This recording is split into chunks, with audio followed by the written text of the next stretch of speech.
from the sacred womb of the goddess. Hip-hop is the only coming God polished.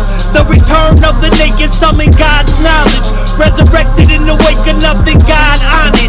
It is I, it is you, be it God's honest. The truth of what I'm telling you's beyond college. And any book they done took get divine wallets. Overlooked cause I'm hooked, they like your son's wildin'. I put these crooks back on shook, this is the mind styling. Reconnected by the essence of the soul force. Brought it back, still intact, straight from the soul source. Know where we at, still on track, riding soul's course. Stick to the facts, to what is black, knocking soul's door. This is the higher self reflected on the teacher's teachers. For whosoever finds himself within this vocal region, it can detect and accept they hear God speaking. Not the God of gods, but God's solar beacon. From the Alpha to Omega, get the rising of it. Creed of creator, all they tried to say it never wasn't. Universe and nature, the seed of the life we coming. All that we are made of hip-hop, the realest want it. Hate you with the feeling so you can overstand. We are at the ceiling of what you think, woman and man. So many abilities than just the sleight of hand. Gotta read between the lives of Christ to understand. Hip-hop forever, boom, back. Oh shit, nigga, boom, forever. Back. Hip-hop forever, boom, back. Oh shit, nigga, boom, forever. This is hip-hop forever. Peace to the gods and the goddesses. That's go rock this forever. Stop this shit never. I'll drop shit forever. Rearrange the game, I got this together. No let down by next round. This is a set sound. The best down, nigga, if you ready to rep now. The rest out, niggas gon' be ready to step down. Select now, nigga, get upset if you left out. The usual, that's what niggas trying to get you used to. Fuck if you used to, cause fake had confused you. Enticed with riches, it just mentally used you. Misjudge of character, you gotta know who's who. You stagnant out this bitch cause this shit was always coming. Niggas felt it in their stomach, they knew they didn't want it. Try refusing every one it, cause the time was almost done it. They couldn't foresee the sun in these times, but they had none of what they need, yes indeed. From the elders to the seeds, cause these niggas need to know it's deceiving to just believe. MCs who came to teach, you better heed what you receive. Best believe we planting seeds that's gon' grow through all degrees. Either greatest or the fakest. Think life is what you make it. Be you sleep or reawaken. Are you giving it all you taking? Are you still or you still chasing? Which side are you adjacent? What creations you create and remake it within the matrix? Hip hop forever, boom, back. Oh shit, nigga, boom, forever. Hip hop forever, boom, back. Oh shit, nigga, boom, forever. Hip hop forever, I was never a record seller. I'm in that other place where colonial heads be getting severed. Marcus, Malcolm, Martin, and Mecca, cock back the lever. I'm with the American Indian movement, my aim's better. Underground like a cellar, wise like Helen Keller. The good fella, we won't be here forever like Lolly Bella. I can't be beat, so I spit out the Pella. Most rappers will be forgotten like that car they used to call Jetta. Whatever, let's not take it back too far to Jetta. That's a real car, like the sun in the sky, that's a real star. So what's really real? A god is what you really are. Those that deny this fact of life, they don't get really far. You are a divine human being. You need to start seeing that human is what you're being, but it's not your being. Human, that's a word, it's a choice of being. Being, that's divine. Human is a choice the being is seeing. Whatever being is seeing, believing, or perceiving, that's a manifestation for a reason in due season. It's called the gift of Ptah, where you actually see you're speaking. Your environment begins to reflect the words you are repeating. Speak it in the morning, you see it in the evening. Speak it on Monday or Tuesday, you see it by the weekend. This is what I'm teaching on the mic now. Hip-hop is forever, we clever, we proving that fact right now. Hip-hop forever, boom, back. Oh shit, nigga, boom, forever. Hip-hop forever, boom, back. Oh shit, nigga, boom, forever.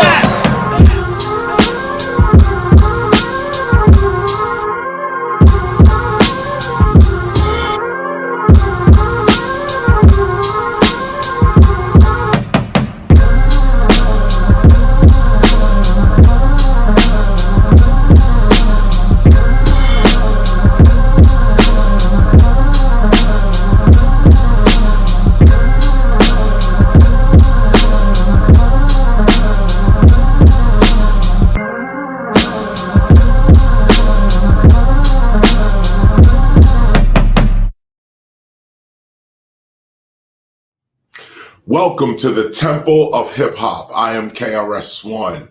As you can see, we're still traveling, still doing tours, still doing lectures, still basically doing our thing. And just recently, as a matter of fact, let me just go through some of my notes here. On Friday, we was at the in Newark, New Jersey, for 24 Hours of Peace.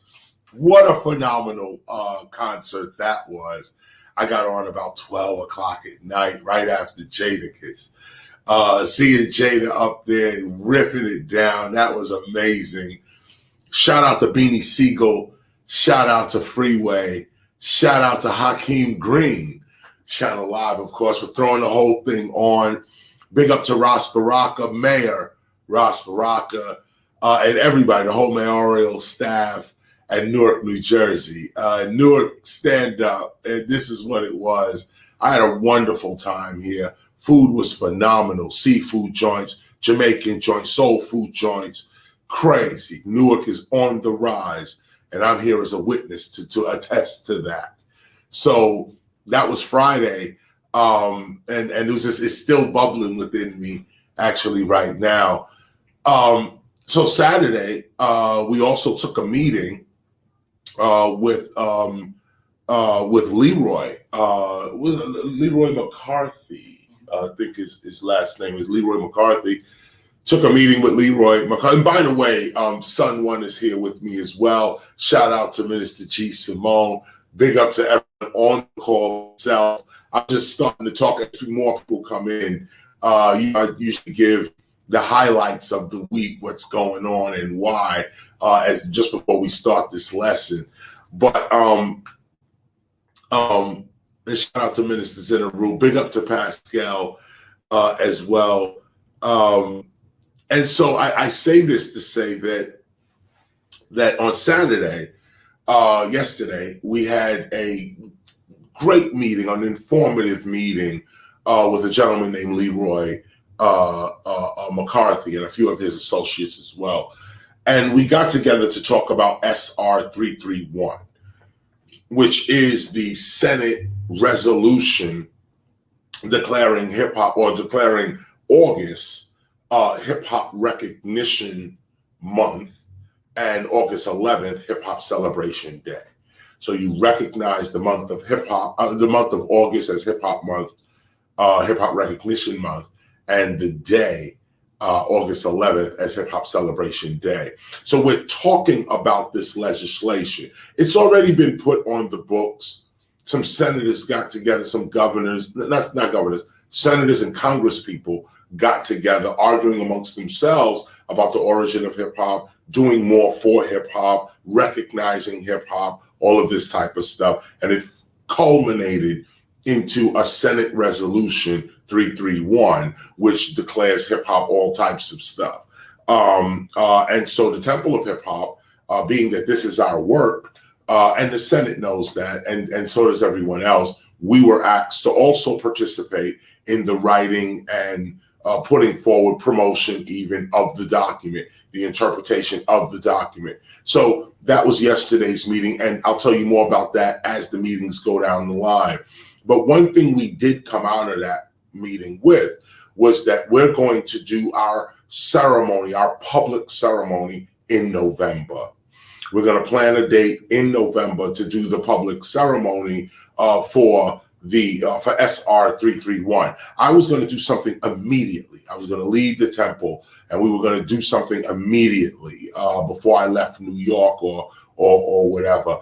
But after talking to Leroy, after talking to a few other people, and trying to make it official as well, you know, we need certain people on hand to be able to be there and so on. We pushed it off for about a month and a month and a week or so that we could plan and organize and make this really into something. So that's the issue with SR 331, Senate Resolution 331, declaring the month of August as Hip Hop Recognition Month and August 11th is Hip Hop Celebration Day. And that also begins our lesson today. I want to give you a brief update on what this all means before we start reading the Gospel of Hip Hop. As you know, we're picking up from the divine performance. We're not picking up, we're in the middle of it, and we're continuing that read. So, Son One is here. Usually he's starts off with opening remarks as well, but I'm just going to go ahead now and just start this off, because one thing I did want to mention was actually about the you got me thinking here about the this SR331 and the precedence that goes behind it. That's why I say this starts our lesson. What I'm thinking about is, before I start the lesson, let me just give my official opening here. So welcome to the Temple of Hip Hop. The Temple of Hip Hop is a hip hop preservation ministry, archive, school, and society. We started in 1996 when KRS-ONE, yours truly, realized that he was hip hop. And I began looking at my brothers and sisters in the same way. We are not just doing hip hop, we are hip hop. And from there, we started talking about hip hop as culture, as community. There were others that did speak of hip hop as culture and community. A few journalists, members of Zulu Nation, and others were speaking of hip hop as community and as culture.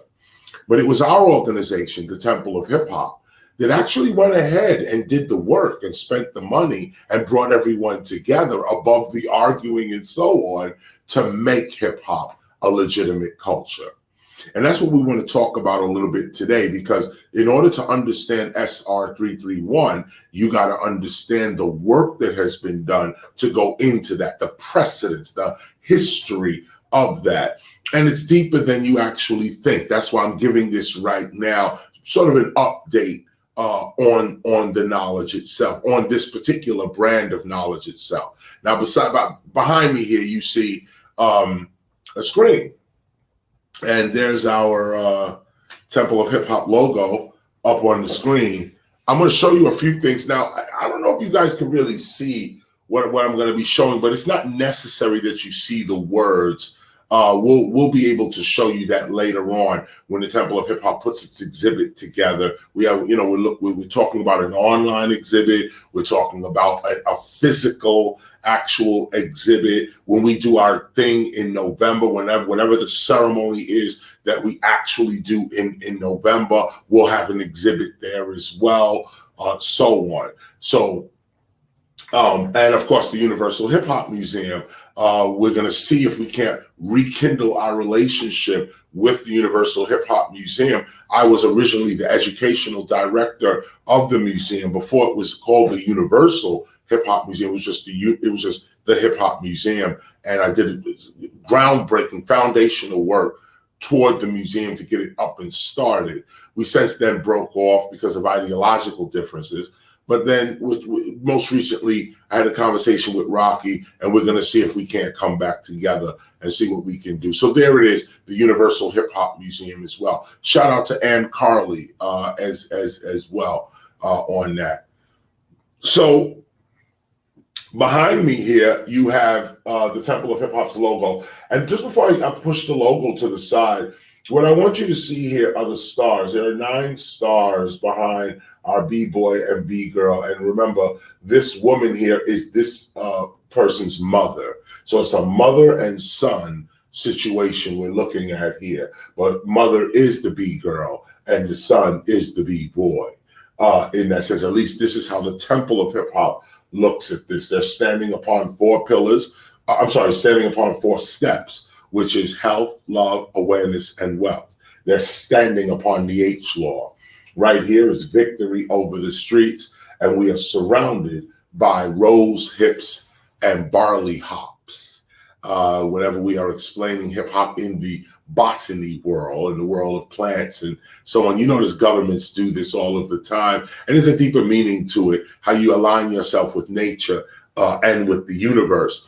But for us, when we say hip and hop, we look for rose hips and barley or just hops, the hop plant itself. If you want to symbolize hip hop in a plant or herb root kind of way, it would be a rose and a stick of barley, or the hops plant with the little hops seeds, fruit or whatever, and a rose, because the rose is where the hips are in the rose, like that. So this is all just the symbolism for us as temple members to identify one another.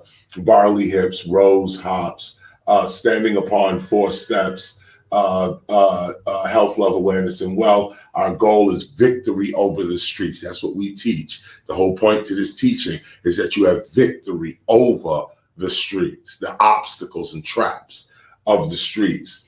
And then, of course, like I mentioned, there's these stars. Now, that's what I want to talk about. The stars in the background, because we align hip hop with astronomical events. We align hip hop in its community with the stars and with the planets. Those who were studying with us from 2020 December, we rose this year with the summer solstice. Sun One talked about the equinoxes as well, and it was really great to walk through that and rise with the sun. Right, there's nothing else to say. Just to rise with the sun. There it is, both Sun One and the sun in the sky, and the sound, the song as well. So that was rejuvenating. We did a small fast going up to that moment. So that was always good. But this is the stars, okay? Now I mentioned this and our astronomical associations with hip hop, because this is going to now pan out into real activities. Let me walk you through this real quick. Now, this is called Self-Destruction. This was a single that was put out by the Stop the Violence movement. And I mentioned Ann Carly. This was a woman, a young woman, Asian American woman.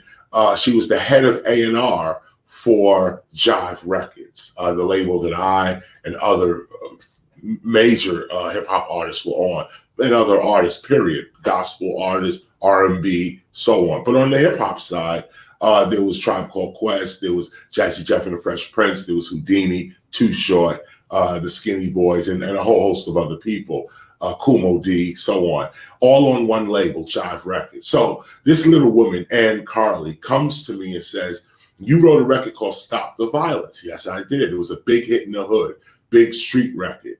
And so she said, "I want to do a movement based on this record." And so I agreed, of course, and became the spearhead of the movement. But it was Ann Carly that originally came to me and to a gentleman named Nelson George, who was a writer for Billboard magazine at the time. He's now a television producer, but he was, doing his writing thing back in the days. And we got together, Nelson George, myself, and Ann Carly, and formed the Stop the Violence movement. Now, behind me is the single that materialized from the Stop the Violence movement. We start here because this is when we first started to really take hip hop seriously. Now, remember, Zulu Nation was already taking hip hop seriously from the late 70s, early 80s. Zulu Nation was already taking hip hop seriously and treating hip hop as a culture. But there was no real work done. There was no real organization, with hip hop as a legitimate culture. Hip hop as culture was within Zulu Nation and within the lessons that were being taught and this kind of thing. That was legitimate hip hop coming up through the 80s, 80, 81, 82, 83, like this kind of thing. But it was still ideological. We would discuss it, talk it, put it in our rhymes, but no real connection to government agencies, government bodies, this kind of thing, other than being called criminals and gangs. This is how the government was coming at us back in the days. So there was no real, hope for anything else. So we got together ourselves and put together this record called Self-Destruction. It was out of a movement called the Stop the Violence movement. And we began to put ourselves together as a community. We began to show ourselves as a hip hop culture. That starts right here.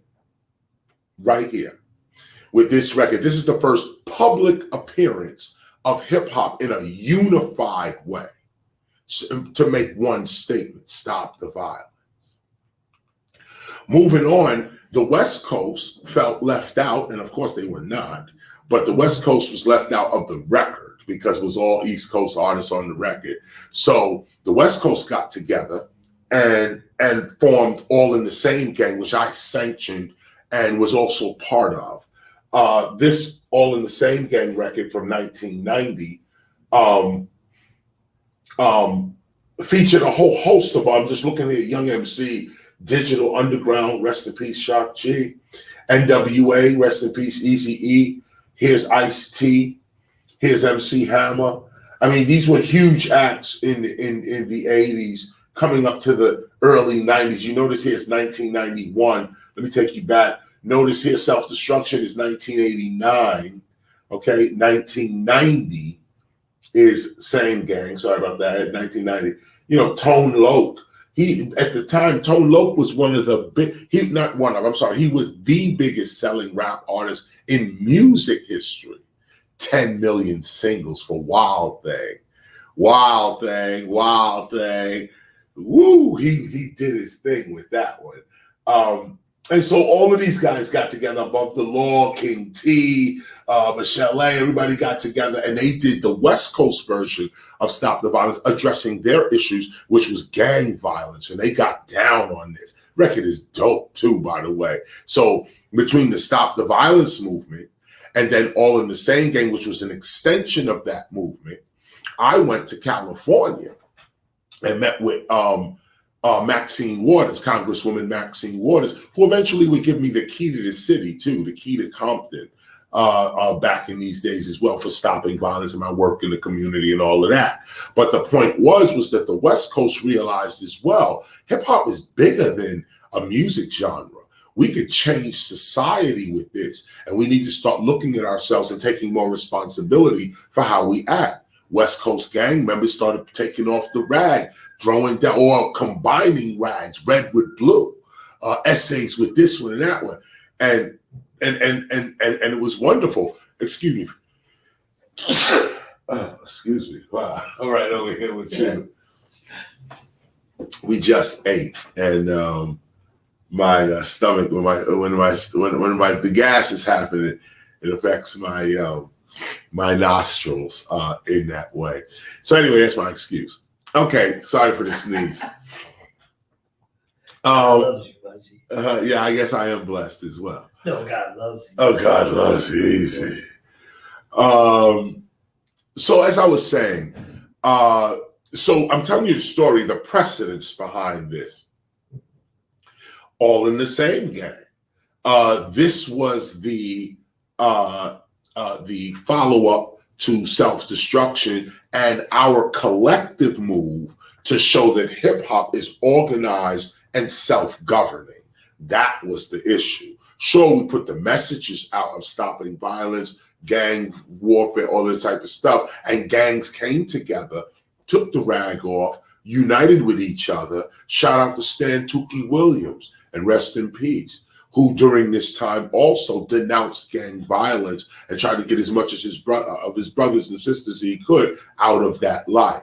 He was on death row, and they eventually killed him. Arnold Schwarzenegger actually gave the order to have him killed, even though he was nominated for a Nobel Peace Prize while on death row for his transformation. So this is All in the Same Gang. Now, after All in the Same Gang, in 1991, we followed right up with Human Education Against Lies, or better known as HEAL. And this was the single called Heal Yourself. There was a lot of healing that needed to happen within hip hop at the time. And this is at the beginning of the technological age of hip hop. Or just say technological age period. The internet would be signed into law in 1994 by Al Gore and then put into use in 1995. But we already knew that the internet was already in existence. Those of us that study, we knew that the CIA already had the internet from as far back as 1968. They were using it within their own internal communication. So always remember that the internet is a military tool. It's an internet. They're capturing people, okay, and ideas. So we knew that back in the day, and we put out movements that warned people not against the internet or against technology, but do not let technology steal your humanity. Human education against the propaganda that's being put forward. Never forget your human skills. Never forget that hip hop is a human skill. What are one of the reasons you study hip hop? What's the importance to knowing hip hop? Well, one of those reasons is that hip hop is a human skill. It's one of the last of the human skills. You could rap, you could dance, you could beatbox. All of this without plugging into anything. You need no battery, nothing. And these things, these skills, these innate talents and skills are worth respect, money, food, clothing. You can support yourself by rapping, and it's natural that comes from you. This is important. This is power, because independence, that independence is the opposite of dependency, and dependency is slavery. So independence is freedom. And this is what hip hop is offering when you take it out of an entertainment mode only, to take it out of being only in an entertainment mode and putting it into culture, putting it into community, putting it into philosophy and spirituality. You begin to see a different hip hop. You begin to maneuver in a different way. And that's what all of these teachings here at the Temple of Hip Hop is really all about. So here we have Heal Yourself. This is the single here. And this too had a whole host of people. I'm not even running down the names that was on Self-Destruction or the names even on this as well. You can see MC Lyte, Cool J, Queen Latifah, Run DMC, everybody, Kid Capri and others, Big Daddy Kane, a big record in 1991. Again, speaking to social issues, speaking to the issues that that hip hop was dealing with, as well as the society itself. But the main issue was the album, which was Civilization versus Technology. That was the single that warned you. But then on the album, more artists came together. Shout out to Billy Bragg. Shout out to R.E.M. Shout out to Ziggy Marley. Others came into the picture and started to speak out against don't let technology steal your humanity. We also talked about, here's the first time hip hop talks about global warming and in this particular record, we're talking about the hole in the ozone layer. That was a big deal in the 90s when we realized that all of these carbon, the exhaust of fossil fuels and all types of stuff, even the cows themselves, is putting a hole in the ozone layer, and the sun's radiation was beaming down onto the earth at accelerated rates, melting the glaciers and everything else, causing global warming. And we had this information back in 1991. If you could go get this album and play it, you'll see the themes that are on there are speaking to a lot of what we're dealing with today. But we were ahead of our time, which is what a temple is supposed to be. We're supposed to be ahead, not behind. So being ahead, this was our message to our people. And a lot of people got the message. A lot of people got this message right here. The video was phenomenal as well. So moving on from here, we came to the Proclamations. And this is what I want to show you here in terms of SR 331, because I'm showing you the movement that happened within hip hop as art, that we're showing ourselves to stop violence. We're showing that we're healing our community. We're looking at the intellectual impact on technology against our society, against our community, our society, actually. This is what hip hop is really doing. Okay, not just booty shaking on TV. Many artists, and all their names appear on the record, okay? Many artists were thinking about hip hop as culture and joining with us to make it so. So now we get to 2001, and I'm jumping over because what I want to show you here is that I started off by talking about the astronomical seasons and cycles of hip hop, which is unique to the Temple of Hip Hop. We follow astronomical signs as well as just straight history, but we follow the astronomical signs because they never cease to amaze. They never cease to amaze how the universe talks back to you through signs and symbols, if you could see it, and not just looking, you looking to make something up. You see with your eyes what you want to see. No, you have to be beyond that. You have to really read the signs and symbols. You have to know the cycles of the universe. You have to pick a cycle, jump on it. And then start to see if that cycle is right for you. So we've been looking at our cycles for 60 years. Now, we've been looking at over a 60-year period at hip hop. In the last 30 years is our real look, but we started with, in 1991, we started looking at hip hop astronomically because we noticed a pattern starting from 61 to 71, 71 to 81. 81 to 91, 91 to 2001, and so on, 2001 to 2011. And so we saw this 10-year cycle, and every time 10 years came by, a new age appeared. Hip hop went through something. It was in its birth, it's going through something. And we marked down these cycles and the meanings of them as we could interpret them. So looking at the 365 day calendar, which is a solar calendar, which also operates on a 2,600 year cycle and a 26,000 year cycle. You'll notice this language in the Mayan calendar, in the Hopi calendar, and some what they call Gregorian calendars, some of them, the solar calendars, they will speak in this language.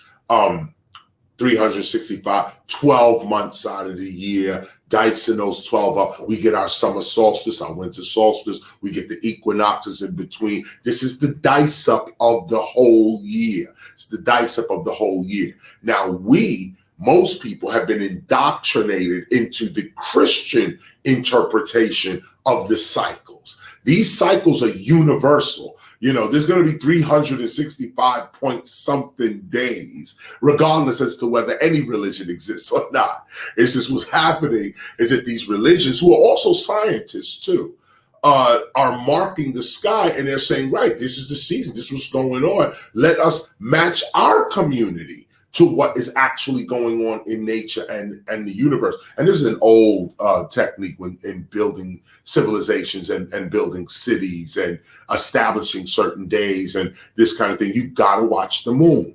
You got to watch the sun. You got to watch the other stars in the sky and their positions. All of it affects the earth. All of it affects humanity. All of it affects our psychology. And that's why we're here at that table. So from 1991, we started to see, oh, wait a minute, there's a pattern going on here. And so in 1991, we released, of course, our Civilization versus Technology. And then years went by, 10 more years went by from 1991 to 2001. And let me also say, within that time, from 91 to 2001,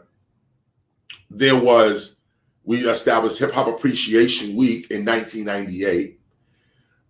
We had the first meeting of the minds, meaning a meeting where Africa Bambaataa and other members of Zulu Nation, Kool Herc, and other members of the Herculoids was there as well, Lords, Grand Wizard Theodore, Crazy Legs, and members of the Rocksteady, Hakeem Green, and a whole host of other MCs and journalists as well, including myself and everyone else. We were all there, and this is when we began to talk about hip hop as culture. Like, we was all talking individually, but this meeting was the meeting where we said, no, we're going to ask the key questions that are going to build our culture, and we're going to come to a unanimous decision at this meeting. We led that meeting, the Temple of Hip Hop. We led that meeting. And that meeting culminated into a lot of the knowledge that the gospel of hip hop became. In fact, it was at that meeting that I announced that some kind of book, some kind of pamphlet should be written up that explains our culture. And that pamphlet book became the gospel of hip hop. That was all done in ceremony within astronomical, harmony with our ancestors and elders there. We did it the right way. We took advantage of the days that were going by. And this is important when you're awake and aware to take advantage of the days. But you got to know the stars. You got to know the universe. You got to know when the days are coming. You got to know when things are happening and take advantage of those days. They strengthen you for the days to come. So behind me, we have the also mention the meeting is in the book. Say again? The meeting's in the gospel. Oh, yes, indeed. 12th overstanding, page 494. The 12th overstanding, page 494, reveals what I just said. That the 1994 meeting of the minds is a transcription of that meeting in the Gospel of Hip Hop. Shout that page again. Page 494, the movement. 494, the movement. Right? Yes. Just as a note, just put it in. For those that want to go and refer to that in the Gospel of Hip Hop. Yeah, that was a good point to put in. So this proclamation we're looking at here is by the Bronx Borough President Fernando Ferrer at the time. Bronx Borough President Fernando Ferrer, and he gave a proclamation. These are mostly for Hip Hop Appreciation Week. Now, let me tell you what's going on here. Because we're dealing with astronomical times, we started our week, third week in May. And I'll get back to this in a minute. But that third week in May is significant as well, because it's also coming up on the end of the sun at its highest peak in June of 2020. June 22nd and 21st. We're coming up on that time. In fact, the cycle kind of actually begins right around the end of May, moving in. I mean, it begins really in the middle of June. But those that understand the universe, you know that there's no, start, stop. Everything is flowing and grows into the other thing in that sense. So we started us in May, and we got proclamations. Now, the importance of a proclamation is that we are proclaiming to the world that we are culture, and we should be looked at as a culture. This is the work of the Temple of Hip Hop. We are proclaiming to the world, and when we say proclaiming to the world, we're proclaiming to journalists, historians, other scholars. We're proclaiming to governments.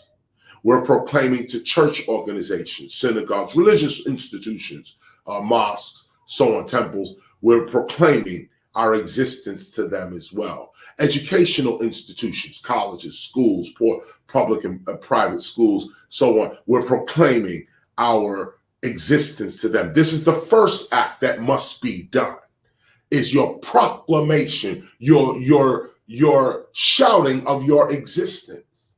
And it has to be done seriously. So here's the proclamation from the Bronx. That's where we have to start, at the Bronx, at the birthplace. So here's the Bronx Borough President, Fernando Ferrer, presenting this proclamation. The same proclamation then was signed by most of hip-hop's pioneers, Zulu Nation's there, Pee Wee Dance, Herc is here, Houdini, Grandmaster Kaz is there as well. A whole host of people, Africa Bambaataa is here, signature. I don't even know how many people could get signatures with all of the founders on the document itself. These are legal documents. And to have them signed by the originators and founders of hip hop, this is huge for us as cultural architects. This is huge for us. This is our evidence of our place in history and our authority to teach as an institution. We did the work. There's evidence of the work. So everyone signed the same document. So it gives it the official government's approval, but that same document gets the cultural approval as well. Here now is another proclamation from Manhattan, from the borough of Manhattan. I'm just going to run through these real quick. Here now, another proclamation as well from the City Council of New York. This is solidifying, okay? So there's no, you can't say that we didn't proclaim and you didn't acknowledge, okay? This was the first work that was done, the proclamations to announce that this is what's going down and to get people to come around the situation. Here now is another proclamation. This is the city of Atlanta proclaiming Hip Hop Appreciation Week in Atlanta. And by the way, all of these documents are proclaiming hip hop as culture, as positive, as useful, all of this, okay, all of it. Here is the United States Senate's proclamation, and this is from Chuck Schumer. Now, Chuck Schumer is the one who, his office is the one who authored SR 331 and got it unanimously passed in the Senate. Imagine, Republicans, Democrats, everybody said, yeah, hip hop, okay? And this was Chuck Schumer, 14th day of May, 2001. He proclaimed with us that hip hop is culture, and has been there for 20 years with us as well. Chuck Schumer, Senator Chuck Schumer. Just keep that in mind as well. You know, just keep that in mind. This is the proclamations. These are the things that were said 20 years ago. Okay, 20 years ago. We're going to talk about patience in a minute too. We're going to read over that in the divine performance. But 20 years ago, that's what this work is. You don't get this work, you do it today and it come out next week. You do it today and it come out next year. No, you have to be consistent for 20 years.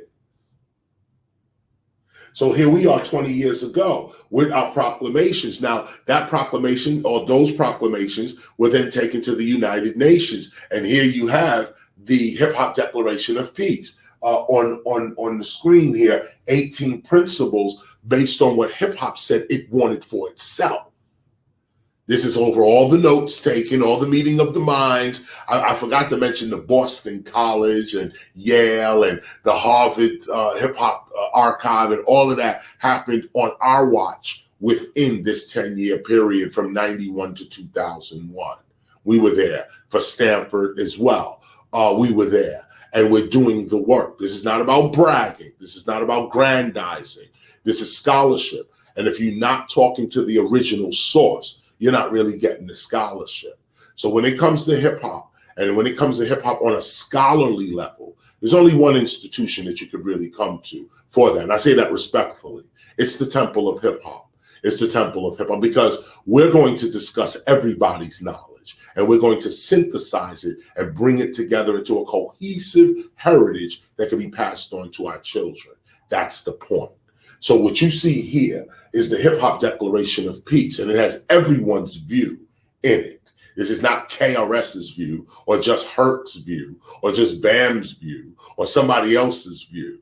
This is hip hop's view. Took us 20 years to even put this together. But when we finally got our act together, we took it to the United Nations 2001, May 16, and declared hip hop an international culture of peace and prosperity. We did that. So now off that today is what we got here is the first session. This is just a preamble of State Resolution 331. It says, in the Senate of the United States, July 29, 2021. That's when this was presented. Mr. Schumer, for himself, Mr. Cassidy, and Mr. Padilla, submitted the following resolution, which was considered and agreed to. Resolution designating August 11th, 2021, as Hip Hop Celebration Day, designating August 2021 as Hip Hop Recognition Month, and designating November 2021 as Hip Hop History Month. This is the resolution. Now, there's a discrepancy with this resolution as well, which is why we've been meeting on it and discussing it to try to tweak the language a little bit.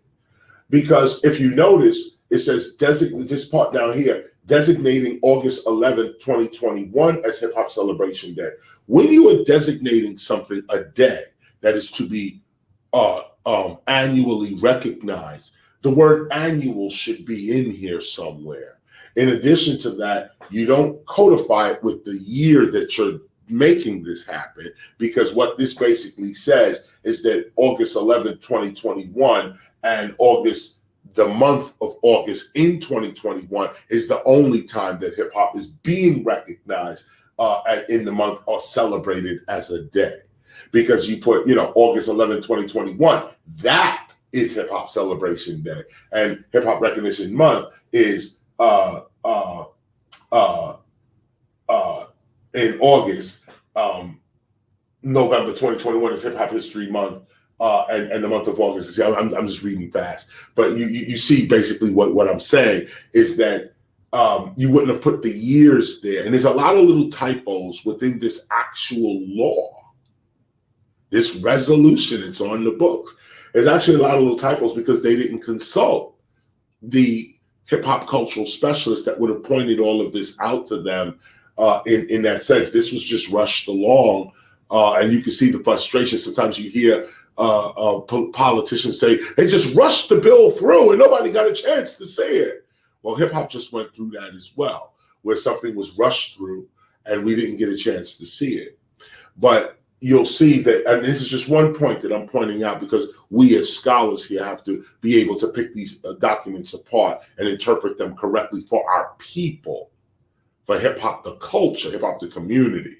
So that's just one piece I wanted to point out of this resolution and why we are meeting regularly to discuss this particular document, hopefully included in all the other documents up until this moment. So you can see we've gone from a proclamation which proclaims that we are culture to a resolution which establishes in the United States Senate that we are culture. And that's why we're not mad at the language or these little typos and things like that, because it's been established. Our main aim has been established, recognizing hip hop as culture and as a spiritual force as well. The Senate recognizes that now. This is our work and this is what we want to have happen. And thank God it did. So moving on, I'm going to read some stuff to you. If you can see it, you can read along as well. As you may know, the Temple of Hip Hop aligns hip hop as culture, as nation, and as community to the seasons of the stars and to the rotations of the planets. Within a 26-year cycle, a 2,600-year cycle, resting within a 26,000-year cycle, we've been able to align hip hop as a community with these cycles and seasons. Knowing these cycles and seasons and when they occur helps us to navigate our culture more accurately. As you may also know, in our efforts to align hip hop with common universal seasons, we've worked out a hip hop astronomical system that operates alongside the common 365-day solar cycle that we are all used to. It is for this reason that we divide hip hop's ages or seasons into 10-year intervals beginning at 1961. See the definitions at page 123. Those that want to just go and see those ages and read them out a little more, go to page 123 of the Gospel of Hip Hop within the definitions, and you can see what we are now about to bring up. These are the astronomical ages of hip hop, and I want to show you that even though, and this is, let me show you in real time why it's important to follow the universe and not man and man's law or your own emotions or your own wants and goals. It's very important to follow the universe. You can have your wants, you can have your goals, you can have your desires and so on, but it's very important that you know what the universe is doing and follow that. The universe is always more smarter, quicker, faster, more accurate. So even though SR 331 was rushed through and nobody got a chance to see it or approve it or this kind of thing, or maybe a few people did, but we didn't, in that sense, we're following astronomical laws. So the question is not, what is the Senate doing? That's not the issue. The issue is, what is God doing? So now we look here. This is already in the Gospel of Hip Hop. If you go to page 123, this is what you're going to see, a more elaborate version of this. But here now the condensed version so we can continue our teaching and our conversation. Here's the Dark Age. We call it the Age of Revolution, 1961 to 1971.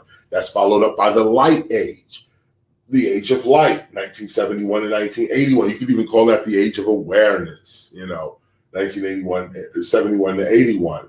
But here's the golden age, which is the age of awareness. The golden age, the age of awareness, 1981 to 1991. And of course, these ages, this was us watching time.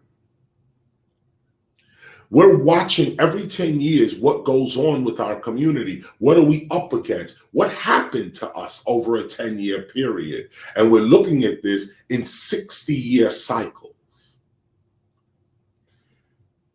That's the golden. Here's the platinum age, the age of power, the ice age, 1991 to 2001. And you'll notice that in that age, this was the age where we was doing human education against lies, and taking hip hop to the universities, and declaring hip hop an international culture at the very end of that age right there. You can see in 1991, we announced that hip hop is beyond the technology and we need to heal ourselves and remember our human skills. That was 91.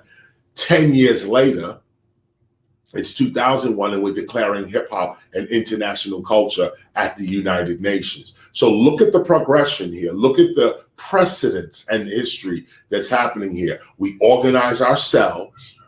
We got ourselves together to unite and fight for what's right. We declared it on record. Then we declared it in writing. Got proclamations. We yelling it out. We are a culture and we will not be denied. Then that culminates, of course, into the resolution. But here we are, 2001. Okay, so we went through all these ages to get right to here. Okay, here's the information age, the age of culture from 2001 to 2011. After we did the United Nations and declared hip hop an international culture, this is when everyone really started saying openly now, hip hop is a culture and I am a cult. I consider myself part of a culture. Before this, people did not consider hip hop a culture. Only a few of us did. Everyone did not consider hip hop a culture. We had to teach our people that they was a culture. We had to constantly advertise that. We had to constantly say it in the concert, do the college lectures, prove the point, put out the DVDs, this kind of thing. So that's the age of culture from 2001 to 2011. Now, this one is not in the Gospel of Hip Hop, because the Gospel of Hip Hop was printed within the age of culture. But this is the latest find within the astronomical ages of hip hop, and we're still tweaking it. But right now it's called the justice age. Son One likes to call it the injustice age, because this is the age where justice itself was questioned. If you look at from 2011 to 2021, you know, this is all of what went on, from Breonna Taylor to George Floyd to, you know, all of it, and everyone within this time period. It was definitely a time where justice was being questioned. So we call it the age of justice, but not just justice from a point of view of justice in the courts or justice with the laws, but justice in terms of the evening of things, the balance of things. That's what we're looking at as well. And it comes right at a 60-year interval where we're about to repeat the cycle again. So right now we are finding balance, or I should say, Maybe. Come with it. Maybe. Because we still got to see what it is in the next age to make sure that it does align. That's right. And as I say, we're still working it. But according to the 60-year cycle, this should be the last age in a 60-year cycle, and we will start again up here, which means we're going into 10 more years of revolution, where things are going to be changing fast and so on. And then, of course, out of that, we come to another age of light. And I really should put the other ages here, like 2021 to 2031. Would be the next age of revolution. So we're working them out. And those out there who have astronomical knowledge or would like to join us on our chart, please feel free to send us information. This is a think tank as well. I'm introducing you to concepts that align us with what's real and what's divine in nature and in the universe. But like someone just said, we are working this out. We're watching time in real time. So this is the latest right now. This is the latest right now. This last one could be modified, but this is what we know to be the truth right now at the end, 2021. We get ready to go into 2022. This is what we've experienced as the last the 60th astronomical year of hip hop in that sense. So ending off, this is now the importance of this. Matter of fact, I'm bringing you back here. I'm gonna bring this to a close now, and we're doing this unedited, so I don't know how we're gonna do a break. Maybe we'll take our first break after you. After this, take our first break. No, but the editing part of it is, I guess you're gonna sit over here. I'm gonna put it right now And spit rhyme. You're gonna come over and rhyme. Yeah, that's right. For our halftime entertainment, we have the Sun Whistle. So, what I want to say here is that following the universe is far more rewarding than following man's law or what people are attempting to do or manipulate or so on. And here's why. So you look at the ages, okay? Now, with SR 331 landing in August, we noticed that lands perfectly in the astronomical celebrations of hip hop for the 365 day calendar. Take a look at this. You have Black History Month beginning in February. You have Rap Day and Hip Hop Appreciation Week in May, celebrated in May. You have Hip Hop Recognition Month and Hip Hop Celebration Day recognized in August. And you have Hip Hop History Month in November. Now, what just happened here was that by putting Hip Hop Recognition Month and Hip Hop Celebration Day in August, that now means that hip hop is precise in its holidays or its holy days, being every 3 months we are celebrating hip hop in a 365-day solar calendar. Every 3 months. February, 3 months, February, March, April, May, we're celebrating hip hop again. May, June, July, August, we're celebrating hip hop again. September, October, November, we're celebrating hip hop again. December, January, February, we're celebrating hip hop again. It's called Black History Month. But once again, you can see that through this whole time, we have every 3 months a reason to recognize our history and our culture. Every 3 months. Now, is it a coincidence that this is just some wild acronology? But if you exclude February and just go with the authentic hip hop holidays, May, August, and November spells man. Man. And this has a lot to do, this is man in terms of human, in terms of humanity. We who study signs and wonders, we look at little stupid stuff like this. We take a look at that and be like, we didn't make that up.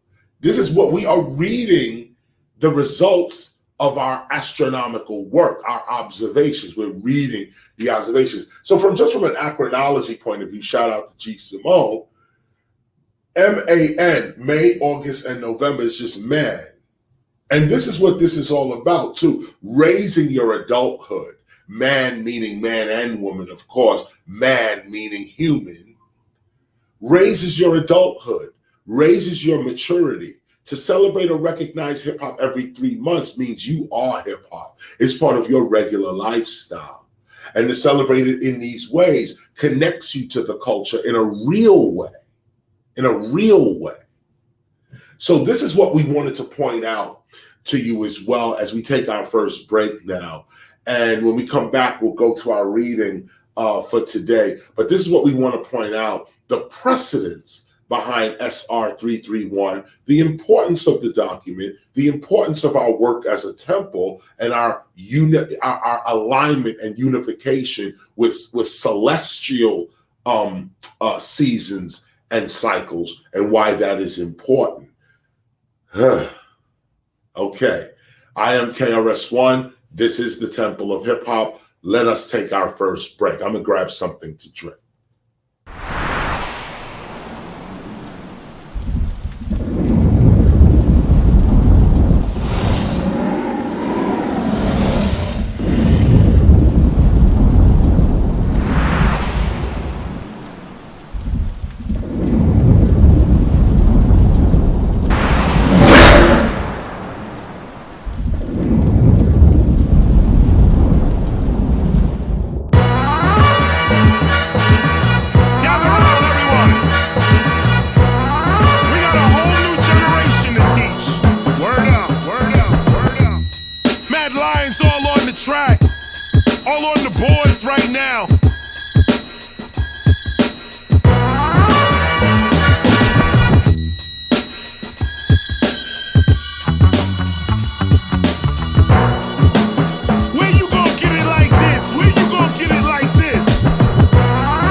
If you don't like what you cooking, you get a different cook. If you don't like what you wearing, you get a different look. You wanna escape Armageddon?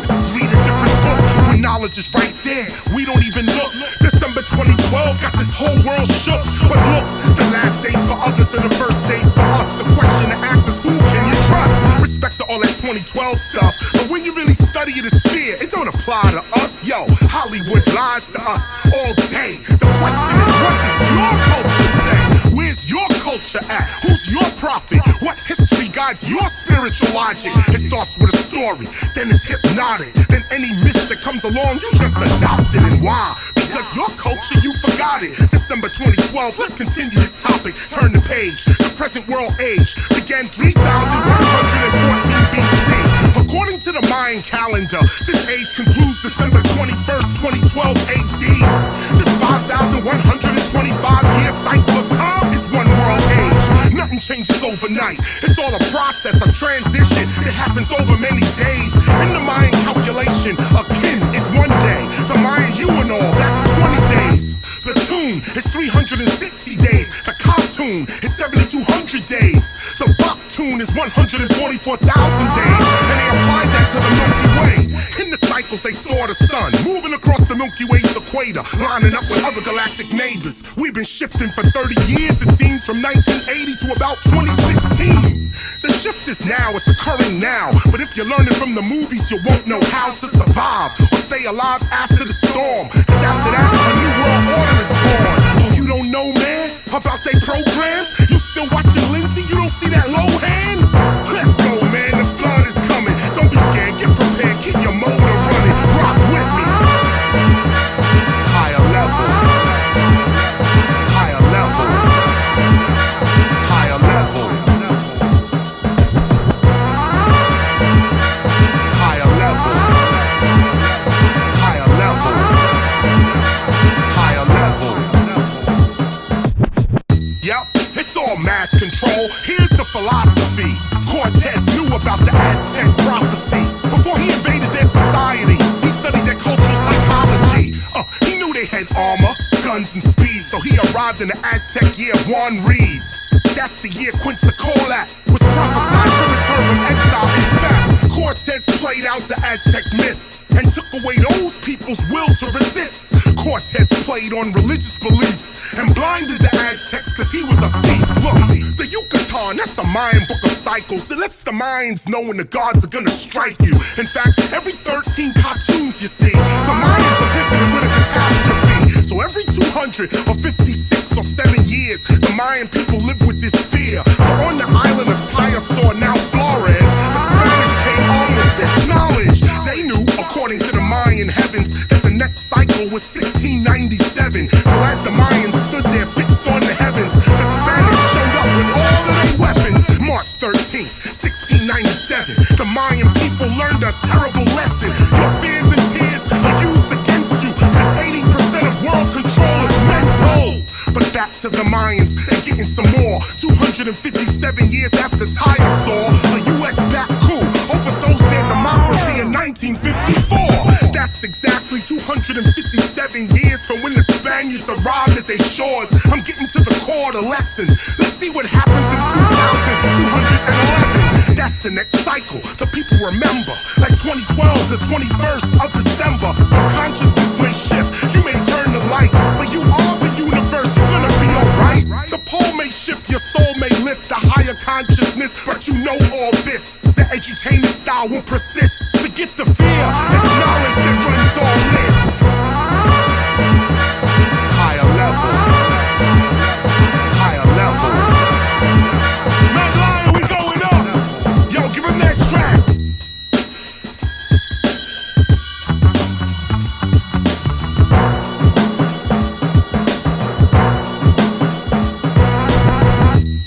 Mad Lions all on the track. Rock that shit. Rock that. Rocking them drums. Do your thing, man. Rock on.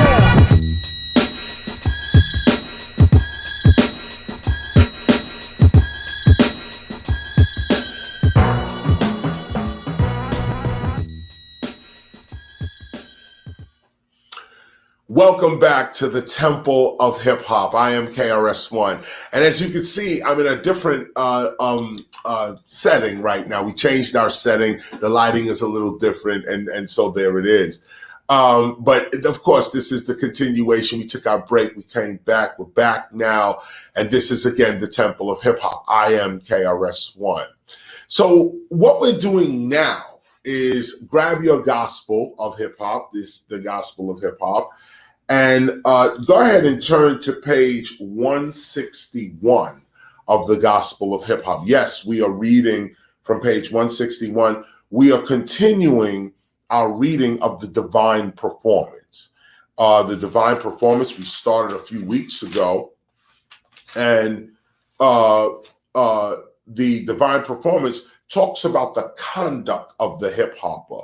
And what's interesting here is that the Divine Performance does give 18 principles of conduct to successfully live the hip hop lifestyle. But more than that, it is a succession of stages of spiritual growth. So I don't know if I said that before as well. I think I should say it now. These are stages in spiritual growth, at least hip hop spiritual growth. And we look at this in terms of performances.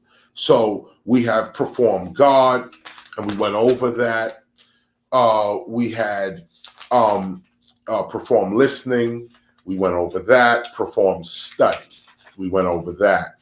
Performed discipline. In fact, we put discipline and study together.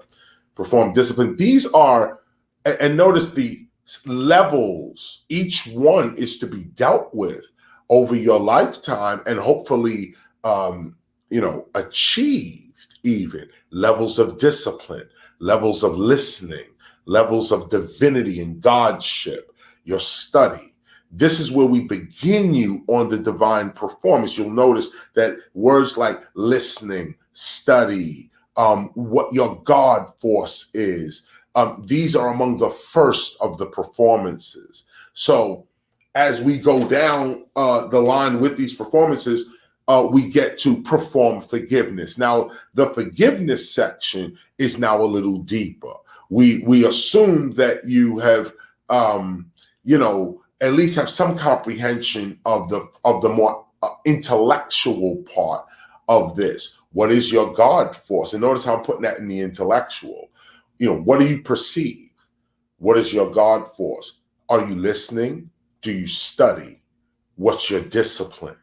These are what lead you now into the study we're about to get into.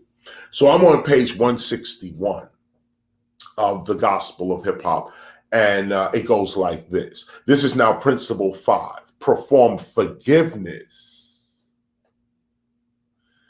Guilt is self-imposed. Begin by forgiving yourself for all of your indiscretions. Yes, you do have the power to repent and forgive yourself. Yes, you do have the power to let it go. Hold no grudge, harbor no anger, and release resentment and guilt. This is the key piece right here. I'm not going to highlight it because we're going to go over that again. But this is a very key piece, and you can apply it to yourself first, then apply it to others. Here's the line. Yes, you do have the power to let it go.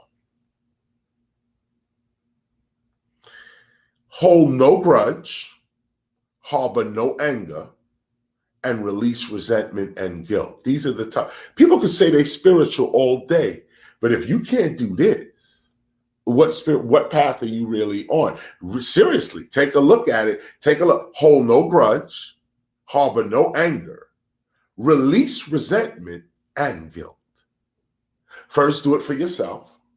Harbor no anger about yourself and what you may have went through or the mistakes you may have made. Harbor no anger or grudge or resentment or guilt towards yourself.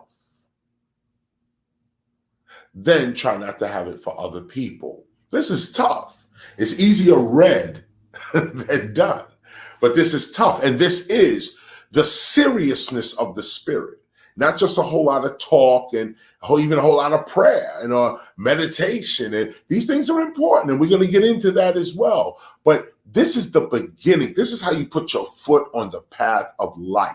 These are the things that you have to overcome. So let's read on. Hold no grudge, harbor no anger, and release resentment and guilt. Just let it go. Don't be like that no more. Just let it go. Remember, an act that you may perceive as evil may have turned out to be a blessing in disguise for those that walk the path. This is only for those that walk the path, okay?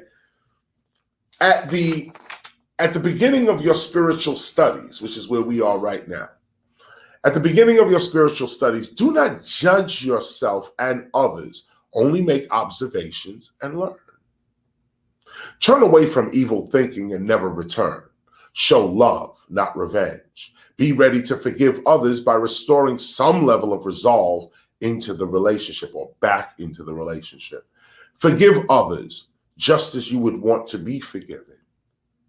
Be patient with others just as you would want God to be patient with you. This is a divine performance. Give the transgressor a chance to repair the situation. If this is not possible, take steps to ensure that the evil and or selfish act will not happen to you again. But still, perform forgiveness, not resentment or revenge. Show love, not hate. Teach, do not judge. Show your spiritual strength through understanding and patience, not through emotion and or criticism. Always know that you are working on behalf of God, not yourself. This helps. This is a big help. Always know that you are working on behalf of God, not yourself. This will help you with the resentment you may feel because of the selfish acts of others. For every selfish act committed against you, your God shall indeed restore you. Work for God, not for yourself or others. Do not ask God to use you as a tool of peace or as a vessel of love, as examples, if you are not prepared to be stuck into the dirt and the stench of the world itself. Know this, God shall use you to clean up the vomit of the world and to catch its feces. Are you prepared for that? God shall use you to be stuck into the soil of the world in an effort to plant new seeds. Is this not the work of our God? Try to remember that symbolically you are the tool of God, that it is the universe, not you, that is doing the work. You, the teacher, are the tool that helps to get the work done. Just as we use tools to go into places that we ourselves cannot go into, so it is with God. God is spirit, And those that commit to their God are like that of valuable tools in the material world to God. Indeed, God is an artist, a master builder, a great architect, and we, the teachers, are the tools. You see the analogy here? When a great architect finds a good tool that is indispensable to the building of the world, that tool is preserved and repaired, cleansed and restored repeatedly for the sake of the work that is necessary to achieve. Eventually, the good tool is set aside and remembered for its faithful service. You are the tool, teacher, in your environment, and tools are used to go into those difficult and hard to reach places of the world. You cannot run and hide when difficult people and or situations arise.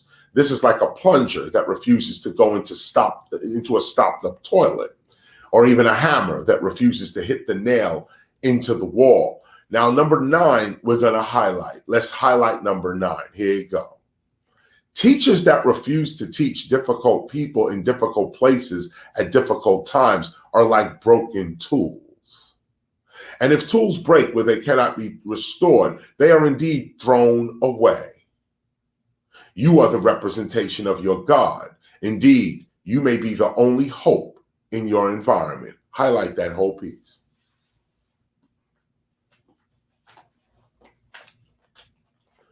Teachers that refuse to teach difficult people in difficult places at difficult times are like broken tools. And if tools break where they cannot be restored, they are indeed thrown away. You are the representation of your God. Indeed, you may be the only hope in your environment. With every sincere act of forgiveness, you gain another degree in your spiritual development. And that's real. And it is these degrees that prove your usefulness, strength, and trustworthiness before God. Forgiveness proves your endurance. Take advantage of every evil and or selfish moment brought before you. Tell the selfish one, you are forgiven. Look into the face of those who tried to harm you and say, you are forgiven. Even while the evil and or selfish is occurring, subdue your emotions, take advantage of the moment, and tell the evil and or selfish one, you are forgiven. And really mean it. God is examining your heart to determine your level of spiritual maturity and trustworthiness. Remember your own times of ignorance and or fear, and correct your own past errors by performing patience with those who are blind, immature, fearful, confused, or have wronged you today. Learn to forgive yourself and others. Forgiveness leads to freedom and health, while resentment leads to bondage and sickness. Take care of yourself. Heal yourself. We just talked about that in the first part of this. Heal yourself. One sure way of healing yourself is by forgiving others and letting the resentment go. Treating them as young people, kids, even if they're 60, 70 years, even if they're your parents. Treat them as ignorant children if they've wronged you. In other instances where it's not necessarily a wrong or whatever it is, but there's some kind of conflict there, you got to decide whether you're working on behalf of God or you working on behalf of yourself. If you're working on behalf of yourself, it's going to be difficult because you getting stuck, you getting your name slandered, you the one who's being held back and sabotaged and cursed out. And it's happening to you because you're doing it for yourself. But if you're doing your work for God, if you're doing your work on behalf of your ancestors, then it doesn't matter what happens to you. You're not doing it for you. You're doing it on behalf of God. You're doing it on behalf of your ancestors. So this is a technique to getting to certain spiritual places in your life. You got to deal with forgiveness. You got to deal with forgiveness. You got to deal with the resentment that you may have in your heart for the wrong that was clearly done to you. You got to use that as a take advantage of the injustice. Don't just sit with it and be mad or sad or depressed or anxious or just sitting with. No, you take that and you use it. There was a woman just the other day, there were floods all over, Hurricane Ida, I think, came through, and there were floods everywhere. Just saw a woman the other day in Newark, New Jersey. And she said, she said, yesterday, I was standing on top of my car. I couldn't even it was the craziest thing ever. The floods, I'd never been in a flood. I was standing on top of my car. I thought I was going to die. Okay. This was just yesterday. Okay. One day, you could be doing this, and then the next day, it's like it's something else. And I looked at her and I was like, wow, you actually survived the book. But my point is that I told her, write a book. And she looked at me and was like, I have to do that. Like, I said, you just went through, she told me the experience. She said, man, I just went through this craziness just last night. Okay. Newark, New Jersey, floods everywhere. People are crazy. The water's driving people crazy. Okay. I said, look, instead of looking at it as a disaster or some harrowing experience that you're now going to carry in your life, that you almost died in a flood and had to climb on top of your car, I quickly told her, write a book. Now, whether she does or doesn't, it's not the point. The point is change your consciousness about what's happening to you. That wasn't just a calamity or a tragedy. That was an opportunity for you to write the book about, here's the book, Standing on Top of My Car. That's it. And why are you standing up? Because this flood came. And you can have this whole discussion about the flood, what happened, what you was doing that day, 150-page book. Who knows? Somebody may need to read it. Your book may be picked up. You may put some tips in it to help people who are in floods. Who knows? But there's an opportunity. Flood came. It's a disaster. Or is it? Is it an opportunity for you to advance yourself? Don't just look at injustices or wrongs that are being done to you as just wrongs. If you're on a spiritual path and you ain't wronging other people, okay, if you're on a spiritual path and there's love in your heart and compassion in your heart, then not only is forgiveness easy, but when things happen to you, when people try to play you and try to get over on you, you are quick to forgive because you're not working on behalf of yourself. Plus, people try to play you. Are you playing them? You're looking for the opportunity to become the Christ. So even though they're trying to sabotage and all this type of stuff, you on a whole different path. You're saying, look, I'm going to use this. You lying to me, you cheating, you trying to do this, that, and the other. Let me use this opportunity to become the Christ by giving you forgiveness. But that's if Christ is serious to you. If the Mahdi is serious to you. If the Buddha, if these levels of consciousness are important to you, then forgiveness and the release of resentment is also important to you. Let's continue. So heal yourself, release guilt through virtuous living. Turn your own ignorant past into a testimony or a ministry for the correction of others today. Don't just sit in guilt about your past. You was ignorant, you was young, you was immature. Now you've come into adulthood. You've come into godship. Don't just be embarrassed about your past. Take that and use it as the degree for you to now teach others where to go, how to go, or where not to go.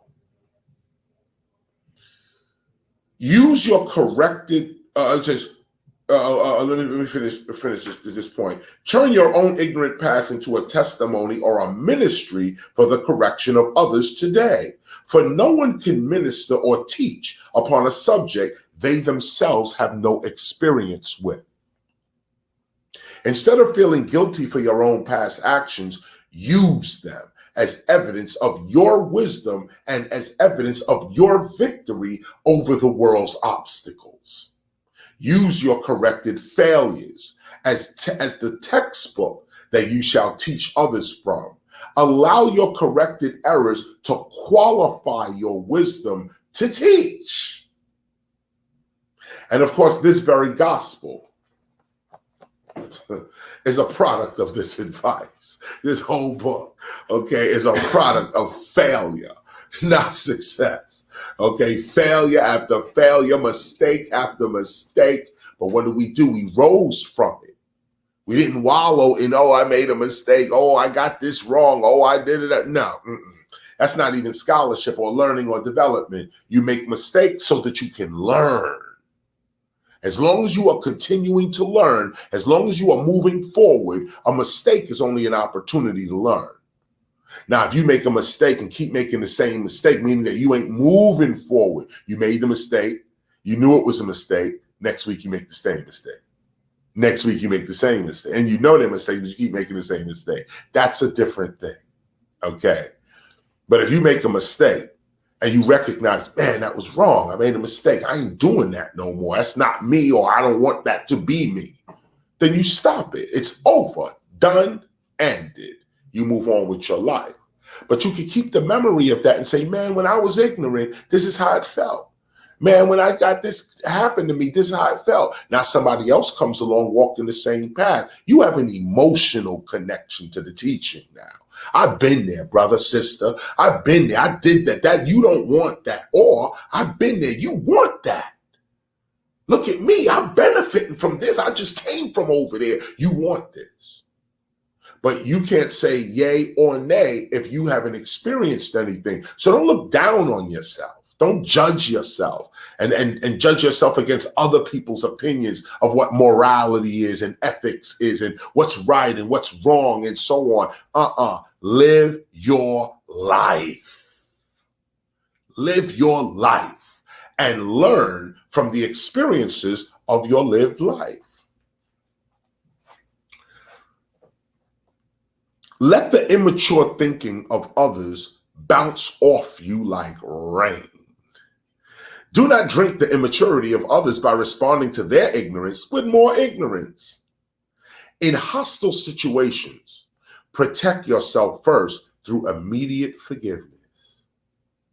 Never empower the weakness of others with resentment and or your immediate impulse to act as they did.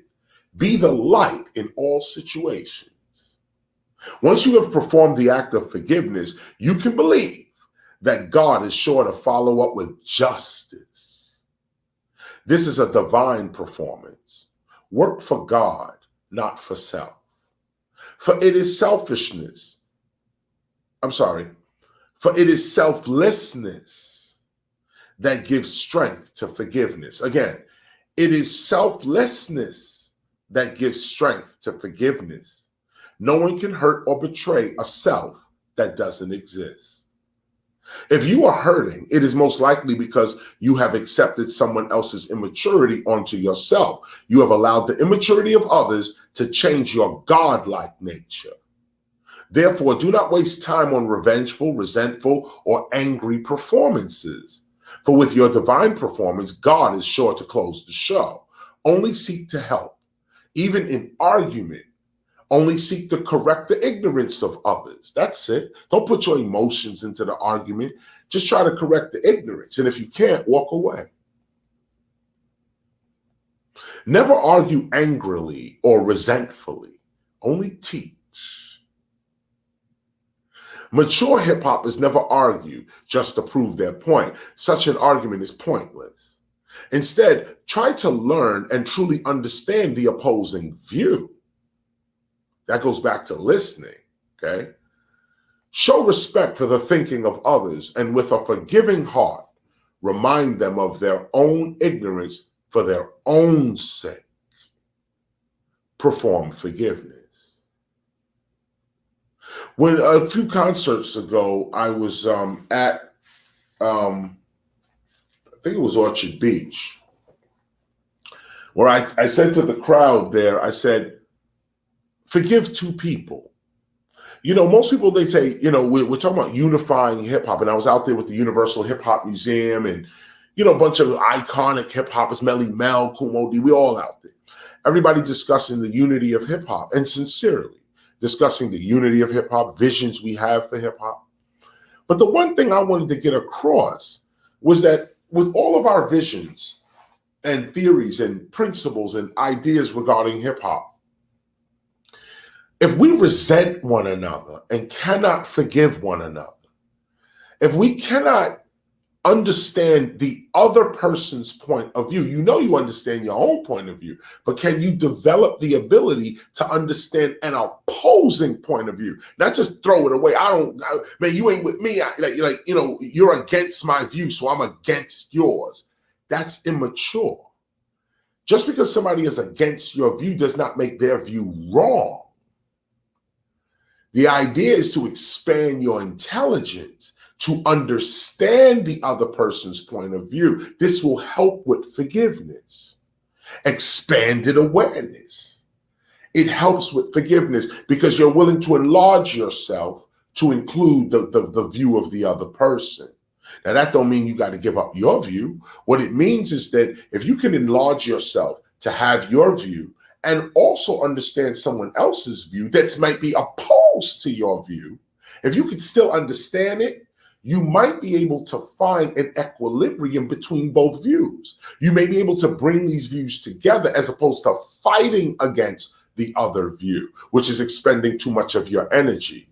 The natural way, like the way of water, is to find the best way to get through the situation, find the best route to get through. And the best route with two opposing views is to find a way for those views to be in harmony.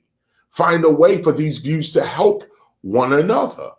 I forgot the two poisons that make up salt, iodine and something else. Sulfur. I don't know. You guys can look it up. But there's two poisons that like separately, these two things ingested will kill you. Okay, but together they cancel each other out and make salt. And we love salt. Everybody puts salt on everything, okay? But take a look at that, okay? Two opposing things coming together to make something useful.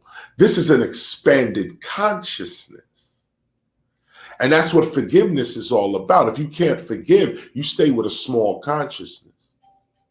Because those of us that are serious about seeing through the eyes of God, those of us that are looking through the eyes of God, just to really see through the eyes of God, you have to be able to forgive matter of fact, it's not even about forgiveness. You have to be able to see the harmony in everything going on. See, with our little brain, we don't see the harmony of everything. Something bad happened. It happened to me. But you don't see the larger picture as to what really happened. So if you expand your consciousness, you realize that, man, maybe you're going through something horrible right now because there's something even worse that you could have been hit with. But you got hit with this first. And that's for people who walk the spiritual path. You have to look at it that way. You have to, because you're on this path. And that's how this path works. You stuck in traffic. Why? Because you're being prevented from some calamity, or you're going to show up and meet the right person at the right time. You just had to sit in this traffic because they had to come from another place and meet you right in the grocery store or wherever it was, wherever it was. If you walk in the spiritual path, then you have to look at life like this. This is your other place to go. So I'm going to conclude this lesson this week. It's a shorter lesson this week because we're traveling, we're on the road. But you get the point. We're talking about forgiveness. And it's a tough situation because it's hard to forgive. This is not an easy thing. Oh, just go forgive. No, that's not easy. But the spirit, achieving these levels of spiritual enlightenment and maturity, spiritual maturity, these are the hard lessons that one must deal with. Forgive two people before you leave this call, even. When you hang up from me, and not even before, but when we part our ways, think about two people that you might want to forgive that wronged you. At least one person, but I would say two people that wronged you. Really forgive them. Even write them a letter saying they're forgiving, or get them on the phone, or just do it in your own heart. But don't let the resentment continue. That is non-spiritual. That's anti-spirit. That's against compassion, against love, against unity, against the expanded awareness, against harmony. These are spiritual. And these are the principles you want to align yourself with as you're walking the spiritual path. So forgiveness is of extreme importance. Forgive 2 people before the next time we talk next week on Sunday, right? 12 o'clock, as you know. Forgive 2 people this week. Forgive 2 people this week. You'll see how it makes you feel. It makes you feel good. And if you have a forgiving heart, when you get to be my age in your 50s, you don't walk around with all these resentments that manifests into backaches and ulcers and all types of stuff that go wrong with the body because you're holding in that resentment for 20 years, holding that guilt for 30 years. Now you turn 60 and now that guilt turns physical. You know, and no, you don't want that. You don't want that. You know, you want a vibrant body because you have a vibrant soul and a clear mind and a calm heart, a warm heart, a heart that laughs for no reason. That kind of heart. That's the heart that you want. So this is the Temple of Hip Hop, another session. Thank you for listening to us today. We're on the run, y'all, because the teachings that I teach here, I'm not just giving them to you. I'm living them my damn self. And they are wonderful. They are wonderful. Check us online. You see what we're doing. Catch up with us. And this is the Temple of Hip Hop. I am KRS-ONE. Shout out to Minister G. Simone, the Acronologist.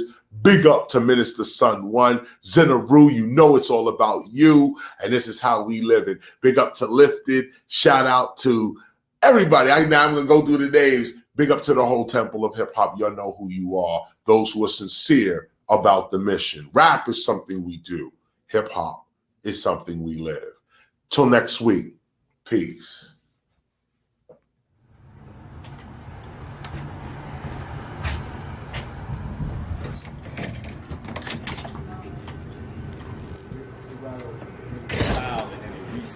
Woo!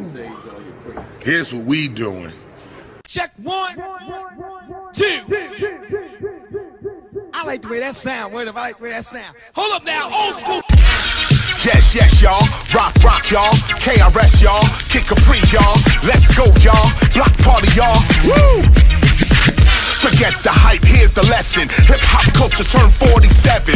Kick Capri on the turntable weapon. KRS-ONE, take it back, 77. Yo, just before the rap, long before TV and all of that. 2 turntables, a mic and raw rap. Or rather MCing is what we call that. A jam, most of y'all never saw that. That's why right now we bringing it all back. KRS-ONE, I'm just a tall cat. Original MC, I am called that. Rappers today, what they say be all whack. DJ Kick Capri brings the boom back, taking you back with skills, we prove that. I'm the MC, the crowd, I move that. Security's like, you got to move back. KRS rocks the old and new tracks, whether rock, reggae, EDM, or trap. I rock the microphone, that's a fact. KRS Kick Capri back to back. We came first, you dudes came after that. That's why they all jealous. We the true legends, it's nothing they can tell us. No, you can't buy us, nope, you can't sell us. Whether over music or acapellas, we them good fellas, nope, we never fell. Organic intelligence is faster than Dell.